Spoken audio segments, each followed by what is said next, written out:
What up, my freaks? RuinusInsight here with part 25 of my Total War. Is it 25 or 26? I don't know, some 20-something of my mid-20s Total War Warhammer 3 Yuan Bo Immortal Empires campaign. So as we saw last time, a glorious rain of fire destroyed the forces that defended the Volary, and Zatan's faction is once again being bullied by ours. We also declared war on Grimgor and continued to bully the lizards, and that spawned with the third relay outside of the Star Tower. Looking pretty good there. More importantly, perhaps than that, we are now heading towards the whatever faction-wide buffs we can get. So, if we can make use of all three of these steel tokens, convert them to 4 and 4 of each, we'll be sitting pretty. What do we need to do? I went to the wrong places. Use 3. And we have, let's see, Astromantic Boon, which is magic and stuff, immunity to diplomatic penalties from trespassing,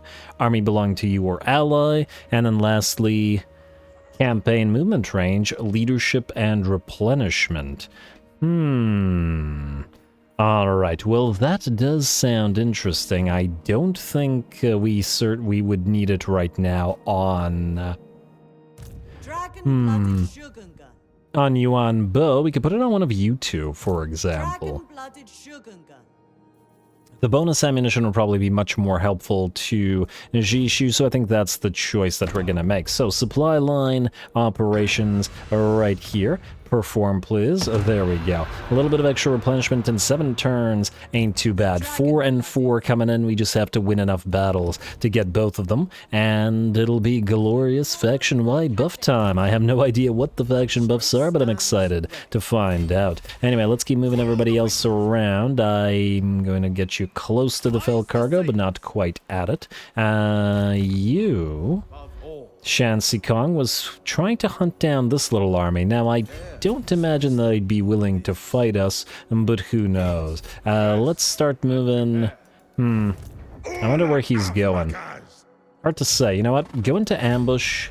Where are you facing? You're facing up here, right? Go into ambush right there, and let's hope that he closes the distance a little bit, just in case we're going to get levels for our Alchemist, and we'll put increased mobility as well as the 1 point in Searing Doom. And then you can have a Route Marcher, I guess. Try to catch this army. Once again, this army is just meant here to defend the Bastion, but, well, since these guys have that underground stance, or underway stance, we're gonna need to deal with them in this manner. MIAO YING, go stay in our territory, but start heading up northward towards Titan's Notch. We'll upgrade this, but we will be trading all of the Mountains of Morn away to our allies. Just gotta make a little bit of a bulwark, or whatever we want to call it first. Alrighty, who is up next? Jiao Ming, you're getting closer and closer to being up here. We'll destroy Grimgor, and then we'll loop back around to destroy Jar Nagrun before the endgame scenario begins. So you're gonna go here, and ooh, you're closing the distance with MIAO YING, catching up. Well done, well done. Baifeng, you continue defending. Jishui, you were going to... There's a Skull Island, but it's all the way down. Nah, it's too far, it's too far. Let's send you here. Straits of Nagashon. Ooh, this will uncover Khalida, who actually loves us, and technically the Skaven. Well, now we're already at war with Moors, so that's irrelevant. Alrighty, and I believe that is it for the moves. Now we just have buildings, though fortunately there ain't that much. Let's go for Shrine. Or public order building here. Keep upgrading all of EU ports and money makers, and you can have growth. No, wait, you have to have the money as well. A little bit less growth, but actually we're at 310, which is fairly solid growth-wise, so I can't complain about that. Imperial Road is at tier 5 now, and by virtue of the special buildings... Can we get extra money here? Yeah, we have income from all buildings, and more importantly, control faction-wide from the Celestial Court, and this means this will probably, 99% likelihood, be a be a commercial district unless we need one of these instead. And I should probably make sure that you're harmonized then. And if you're going to be harmony, you're going to change a little bit the way you function. So, yin and yang, you two... Oh. This actually counts as a... Harmony +1, which means we need to build one of these here. Or, wait, we don't even need to technically. Now actually we do, because if this is a commercial district, that's fine. And then you switch, and the place will be in perfect harmony. Beautiful. You guys keep on working. Growth and money, Hanyu Port, you're up next, and I will deal with your money-making later on, though frankly, you're kind of in a position where maybe we want to delete the Alchemist's Towers. We're at 7 out of 17, so loss of 2 would not be that big of a deal. We are building these in many places, after all. It might be safer to just have defenses here instead. I doubt that anything's going to cross, though. Nah, you know what? Nothing's going to get through Noblar country. It's fine. Just keep it as it is. And Western Great Bastion, you're the last thing. And actually, you're not, because we don't need to build anything there. So, skip the Garrison Lord, skip the Unassigned skill points, skip the heroes. Don't skip the outposts, however. Still got to do those. End the turn, and let's see about those lizards. They will both spawn, as in both of these armies will spawn. I have no idea whether they can move on the first turn, but I guess we're about to find out. Let's get to it. Kairos, what you want? Military access? Yes, indeed you do. I can't say I was expecting this, but once again, I am excited to make use of some of your units, so sure. Military access, it is. I was really not expecting to ally with Kairos in any way, shape, or form, but here we are. Yeah, if we can get access to all the new units this particular DLC has to offer, I'd be very happy with that. I assume Kairos gets them too, not just Village or the Curseling, right? It's all Tzeentchian stuff. I would certainly hope so. I'd be upset if it wasn't the case. Anyway, let's see what we have here. The addition of Jade Warrior crossbows, or the addition of a regular Jade Warriors. Gonna have to go with Jade Warriors because our melee line's a little bit weak here. Sword Brothers, Jade Warriors it is, ambush foiled, and the lizards are back, but that is hardly of concern to us. We should be able to destroy them both. Let's pick a fight with one of them, the harder fight. Ooh, that looks pretty good. Coatl, 3 Basties. What do you have? You seem a little bit less threatening. Yeah, well, let's say Yuan Bo will go for Pradat, and then Mujin will go for Hook. Yuan Bo, let's level you up prior to the attack, however. We are trying to get Jury and Executioner, so Scarred Vet into... More armor or more charge? Your charge is actually surprisingly low, at least. I take it these are your stats in human form. 110. Your armor's pretty good. Charge isn't that great to spam, although the speed may be valuable as well. I'm gonna go for charge for now. Make him a little bit of a better fighter. I mean, if you're gonna call yourself the Emperor's Executioner, you better be fast enough to actually get to all that executionating. So, you know, please do. Let's get you... Well, you're maxed out, so it doesn't matter. I guess boost income and then specialist. You two can continue maxing yourselves out, so 3 points in Wind Blast, 1 point in Scouting, 1 point in Uranons, and then the same thing for you. 3 in Wind, 1 Scout, 1 in Uranons, and we gotta try to get to Mentor for all the other heroes. Might as well level you up as well. Now... You have Eastern Fires because I was originally going to give you more artillery and possibly guns, or rather than the 4 Jade Warrior crossbows, which will probably still happen, so, and just get that. And a lead from the front is available as well. Ooh, or do we take Titanic Impact? Weapon strength for the army, splash attack... Damn, this stuff is too tempting, isn't it? Armor for the Lord's army, as well as defensive stuff. I can't pass up Hammer of Wei Jin. I'm sorry, but it's just such a huge buff. Look at those stat changes. Weapon strength increase is just too massive. Titanic Impact and lead from the front, which will mean no bonuses to Eastern Fires, but this guy's looking like a pretty darn fighty lord, which I am very appreciative of. We gotta get him some more items as well, but I'll do that later. Let's go for that Arcane Conduit for you, sir. 1 point in Magical Reserves, Arcane Conduit, and... probably... let's get Curse of the Midnight Wind maxed out. Alright, all looks good to me. Yuan Bo, it's time for you to bully some more lizards. I know you're into that sort of thing, so keep going. Close victory this time, and that's about as elite a lizard stack as we can see. As disappointing as the first armies were for the first and, I guess, second relay, these are very much the opposite of that. But let's get to it.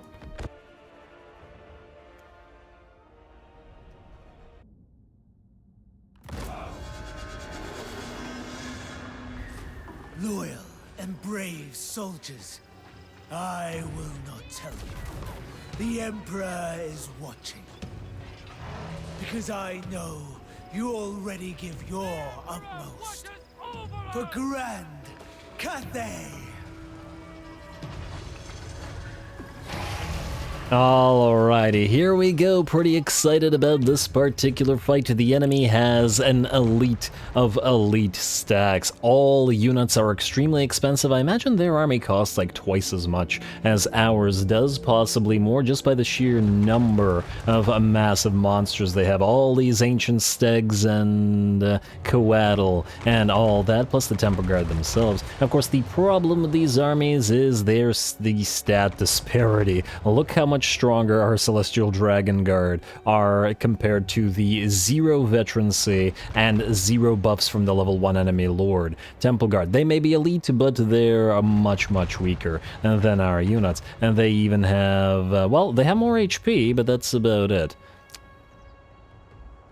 Yeah, well, good luck to you, Temple Guard. We've got plenty of you to kill and plenty of monsters to kill as well. So, the bombardment will continue from the Fire Rain rockets, but we're going to move forward. And with Yuan Bo, he is going to take a few shots to the side, not face, from the Basties with solar engines down there, but hopefully he can engage one of the coatl, while the other is engaged by the Great Long Marauders. Mostly I want the coatl disabled before A, they can go over that cliffside, which we're using as a wall to box up our infantry and our other units, and at the same time force the enemy into a sort of bottleneck. And at the same time, we don't want the coatl dropping their free Ruinous thunderbolts upon our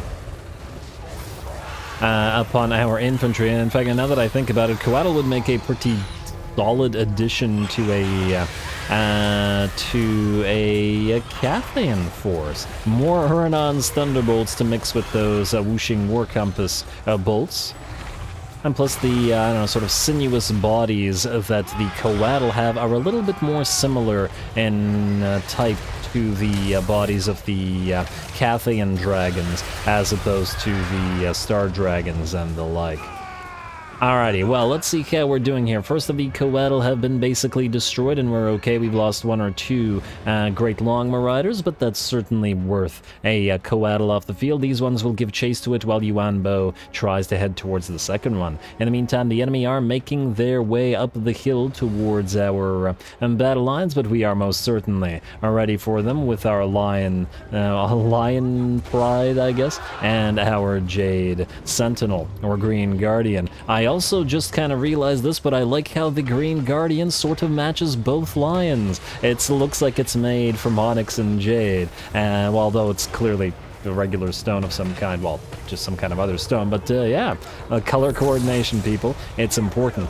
Alright, I also noticed that the solar engine shots do not get deflected by the Green Guardian here, but that's okay. Anyway, here come the Temple Garden monsters. We're going to get in their way with a couple of spells, namely a couple of Chain Lightnings, which I still think should be called Ball Lightning, as well as a Gehenna's Golden Hound. It's a heck of a way to go up this hill. A use of the Wall of Wind and Fire is also going to follow the enemy as they climb. And here comes the final transmutation on all those single entities as well. Enemy is not going to have a great time against the casters, if nothing else. Then we will hold the enemy in a massive blob around the cliffside here. Certainly the advantage that the terrain offers us here should be pretty darn big. Plus, this will also help us drop more spells, free spells, I should say, from our war compasses. We can see this one channeling a Comet of Casandora. There we go. And of course, this also allows our entire army to be buffed by the War Drum. Fantastic. Oh, I love those arrow deflection shots that the Jade Sentinel does, Green Guardian, whatever. Anyway, Talons of Night comes down because it looks like Yuan Bo himself is ready to cast a spell. We have transformed him back into a Footlord mode just to allow him to cast this. I still think this is definitely top 3 coolest looking spells in the entire game. What a glorious animation, huh? Absolutely love it. Definitely the best looking Vortex. Alrighty, well, down goes the spell, and we can start heading down the hill as the spell has absolutely decimated the enemy forces of Temple Guard. They had to fight their way uphill like this through the spell work of several units / casters, only to meet monsters and plenty of anti-large infantry right at the top. Alrighty, and while the battle isn't quite ours yet, there are still monsters to be destroyed. It is getting closer to being so. Those solar engines still taking shots. An ancient steg goes down, surrounded by our Celestial Dragon Guard and our lines. Alright, and well done, everybody. And ooh, it looks like one of the Coatl that was going after the after Yuan Bo has come back. We're going to try to hunt it down, maybe distract it a little bit with the Croman in the hopes of having it prevented it from annoying everybody, but it looks like it wants to actually attack the Celestial Dragon Guard, which also seems like a poor idea. But anyway, it's free to do so. The way that it hovers fairly high above the ground when it attacks, however, does seem like it would be fairly difficult to hit with your halberd. Alrighty, but I do think that the Jade Sentinel should be able to knock it out of the sky reasonably easily. And not like the Coatl should be able to defeat it. Alright, away the Coatl goes. We see the Ancient Salamander trying to get through our lines, trying to catch up to that Ancient Steg out there, and I see those Basties running and no longer firing, which I do believe means that the enemy army is finally routed. Lovely. Oh, lovely. I do believe they lost as soon as we got to this map because of this terrain. They just could not make it up this hill with sufficient units remaining, and then got stuck in a kill zone of spells and halberds, as they did. Once again, I guess this is another one of the battles wherein Yuan Bo has managed to defeat the Lizardman army before they were able to take or get too much use out of their Basties with solar engines. At the very least, they weren't able to apply that HP pool, and their ultimate damage seemed to be quite low. I think that they were ultimately trying to target the wrong types of units in going after our lions, and even trying to go after the Fire Rain rocket here, and we're probably better off trying to go after blobs of infantry and knocking those out instead. Anyway, quick chase for all the enemy units remaining. Gotta be careful with those Fire Rain rockets killing off our own units as usual, but we should be fine. Is Yuan Bo able to run fast enough to chase down a Bastie? It looks like he is. Oh, I'm surprised. 48 speed. What did the Basties move at? 40. Oh, he's actually faster on foot than a Bastie is. Or perhaps we could just say that the Basties are one of the slower dinos. So yeah, well, that's lovely. At least we should then be able to damage these guys enough to auto-resolve after. And of course the Jade lines are quite decent at this as well. Good job, Mr. Paw. 94 speed. I mean, look at these stats. Other than the HP, for how cheap these guys are, they're really good. If you compare them to a single entity unit that's reasonably cheap and has, well, similar sort of speed like the Snow Leopard, these guys seem to outclass Snow Leopards massively.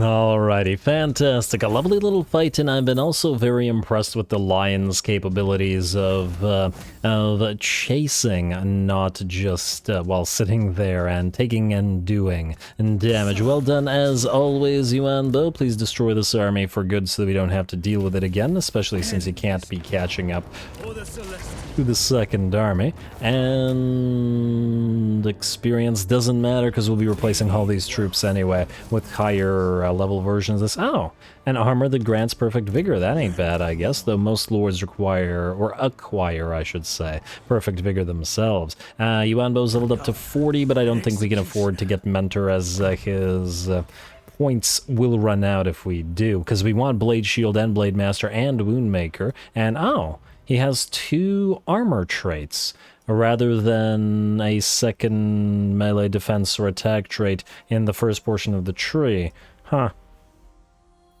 Kind of interesting. It seems like the better things are in this portion of the tree, but it doesn't matter. It also does kind of make sense. Get your Blade Master. You don't actually hit that hard when you don't have the Dragon's Fang active, but otherwise, you're okay. Just want to double check that you do have Mentor there, Alchemist. Yes, indeed you do, so we're okay there as well. Alrighty, Mujin, you're going to move in to fight this army, and the battle will be much tougher for you, or at least it should be, than it was for Mr.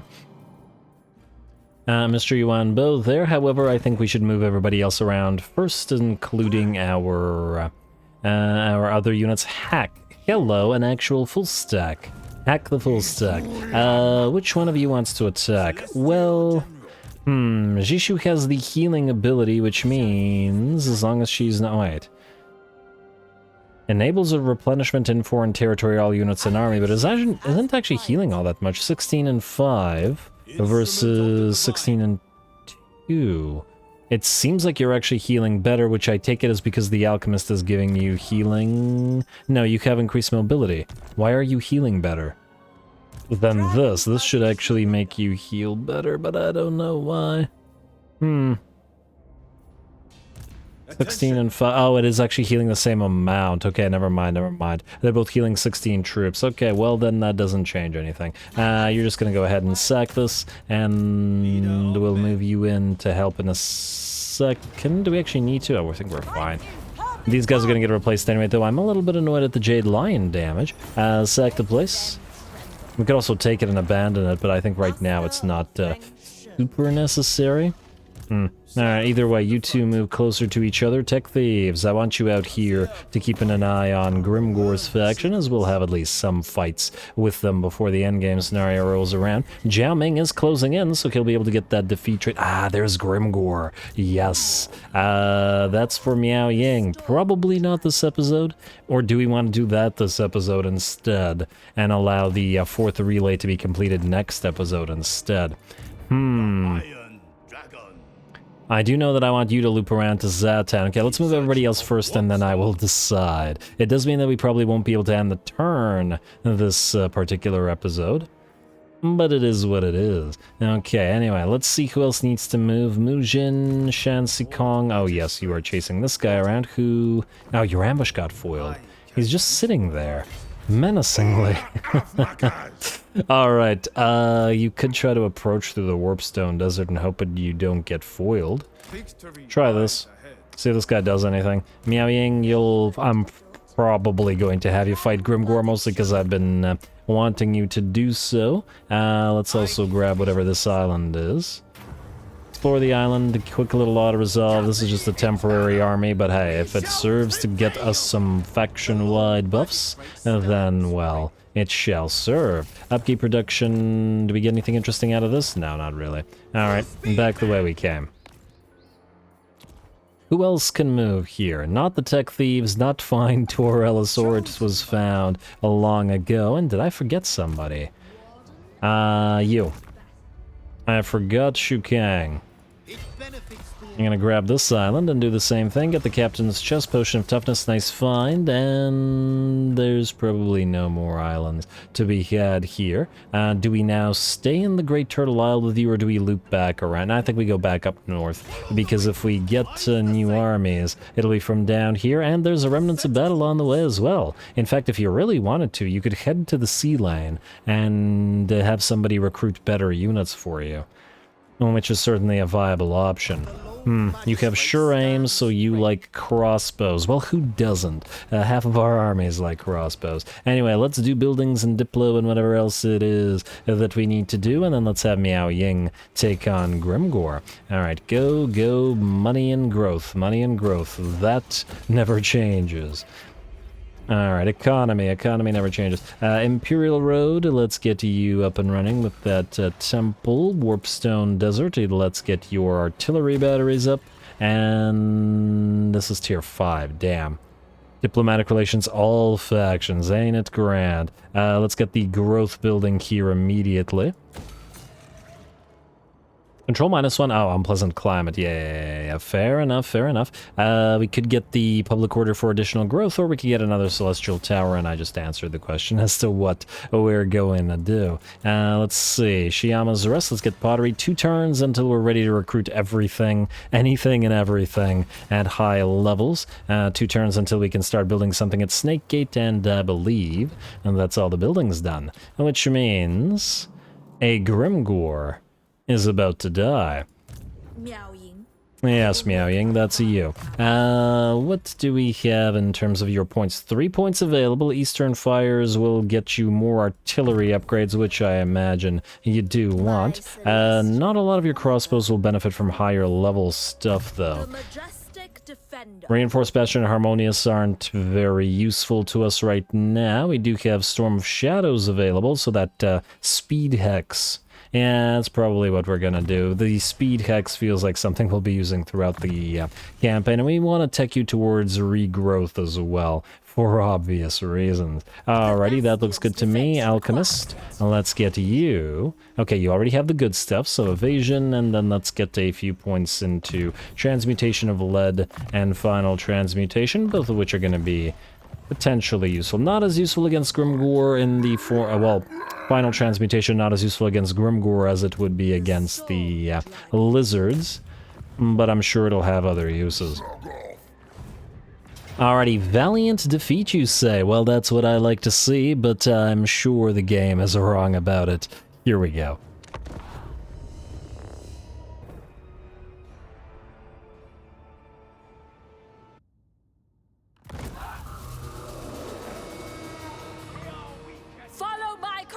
Precisely and without hesitation. Then victory is assured. Alright, I certainly hope so, MIAO YING. We've got a lot of greenskins that we're facing off against, and your army no longer really has any melee units to rely upon. So if they can break through to our battle lines, especially while we have the Jade crossbows rather than Celestial Dragon Guard or Celestial Dragon crossbows, and we're going to be in danger here. Plus, of course, there is Grimgor to consider, who is a scary big boy. Anyway, and just watching the crane gunners fire a little bit. You gotta love these units.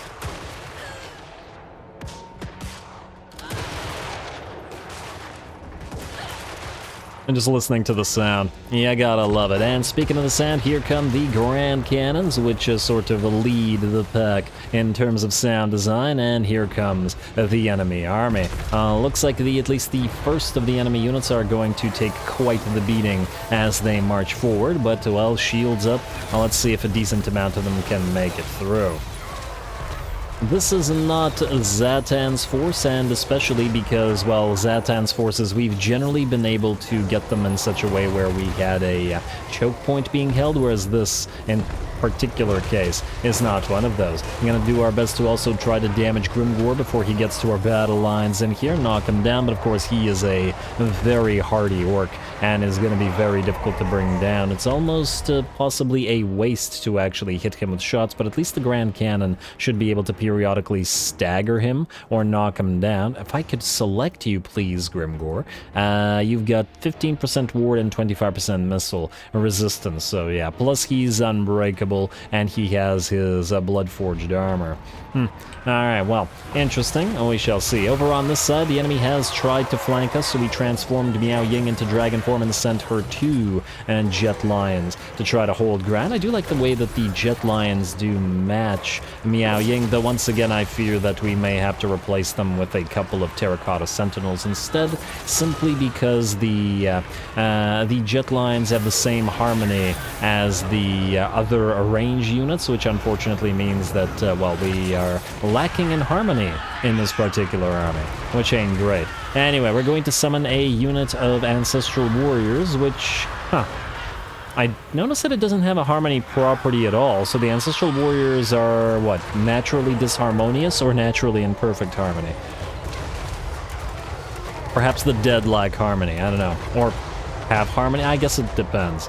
Either way, they don't have it, so unfortunately summoning them won't apply harmony to the unit. You can also notice that some damage has been done to our units here, unfortunately, and this is the same issue occasionally with Fire Rain or with Hellstorm rocket batteries. Fire Rain rockets have a bad habit of, due to their inaccuracy, any slight difference in elevation in hills often means that they will hit your own units in the back, which is a bit of an issue in this particular case. Anyway, the enemy army continues moving forward in decent-sized units, or decent-sized piles of units, and Grimgor's at about 40% HP, and we're still holding the flank. And we have still managed to avoid more or less most of the melee combat. A great job to the Lions. One thing that they do have over the Terracotta Sentinel is their massive amount of speed, which can allow them to reposition themselves very, very quickly, whereas the extremely slow units of Terracotta Sentinels don't have that benefit. Anyway, in the background, MIAO YING is facing off against Grimgor. She's taken a few shots from the enemy archers, and she's getting a little bit of help from her own personal Meow's Meow. Her own personal Jet Lion. And it looks like we're going to have to back her off. Grimgor has done a lot of damage to her at about 40% HP remaining, kind of the same amount of HP he had remaining, but he didn't end up losing much to MIAO YING in her dragon form. We're going to transform her back so that she can Earthblood herself and heal up before returning to combat, and we'll see how much more effective she is at fighting Grimgor in the in human form rather than dragon form. Alrighty, oh wow, nearly point-blank firing from the crane gunners into some gobos. There's that blood-forged armor coming down. MIAO YING calls her pet lion to help her. Okay, well, we're not removing this particular lion from this army, that's for sure. We may remove the other two, even though they match her dragon form. And just to get a little bit of harmony going. But not this one. It's named after her, damn it. Anyway, Grimgor's still standing there. He's taking all of these crane gun shots to the back. He's taking hits from MIAO YING, who's at least healing herself now and is nearly at half HP, and taking hits from the Meow's Meow. In fact, 3 units of range, 2 crane gunners and 1 crossbow are all trying to fire at him, and he's reached his healing cap, though it hasn't quite gotten to where it needs to be. And damn, Grimgor is certainly a toughie, though I think we all knew that already. He is also unbreakable, which is why he continues to fight while the rest of our range units simply knock down the rest of his forces, which is routing, but frankly, I think considering the relatively weak nature of his forces, very few elites after all, I'm a little bit more interested in how Grimgor fares. Alrighty, looks like we did knock him back / stagger him a little bit, which knocked him into those crane gunners there.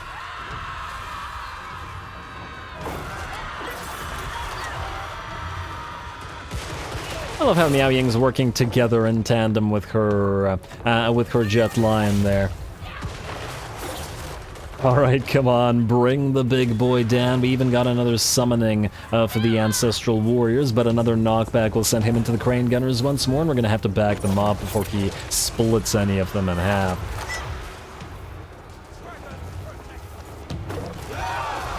Man, this guy can take a beating. I would love to see him, and there we go, finally. He will go down. Gonna get one more heal on MIAO YING to put us back over to around half HP. And yeah, it looks like both she and her MIAO got down to about half and fighting Grimgor. Damn.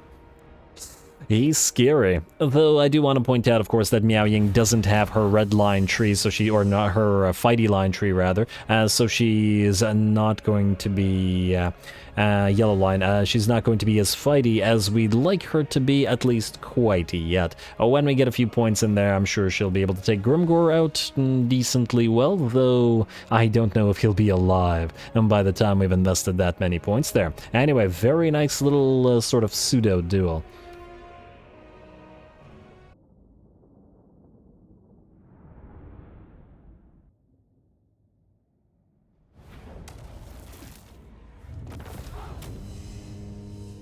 Hey, another banner of Eternal Flame, but anyway, there we go. Grimgor falls, though it took some effort. I would say that MIAO YING struggled against him quite a little bit. I can see why there was a suggestion to give MIAO YING the Von Karstein Blade, as she needs the regen, well, to fight scarier lords like Grimgor. And though at the end of the day he did go down, and we still do have half the HP. If she had regrowth, she would have been able to full HP herself back up. Funnily enough, the most damage we took was not from the enemy, but from our own units, as the artillery... They do have a tendency to hit your own units when they're up on those hills. Really got to be careful in those particular situations. Anyway, we're gonna occupy the place mostly to heal, but we don't particularly care about the place. The buff from defeating Grimgor is quite nice as well, and so is the Banner of Eternal Flame. There we are. Alrighty, well, with that, unfortunately, we are pretty much out of time. I mean, certainly don't have enough time to fight another cinematic battle of the last of the Lizardman relays, so we'll start on that with the start of next episode, as well as hopefully making our way to maxing out Steel and Stone and getting that faction-wide buff, and well, shoring up our borders, or continuing to work on shoring up our borders completely. Once again, I'm hoping that this will all be Ogre or Dwarf, and then this will all be Ruin, and then we'll be safe-ish for the endgame scenario. Stay tuned for more Yuan Bo, though we're heading rapidly towards the final confrontation and the endgame soon, so not as much more as you would think. It'll be over before you know it. All glory to the algorithm, likes and comments good, and thanks for watching.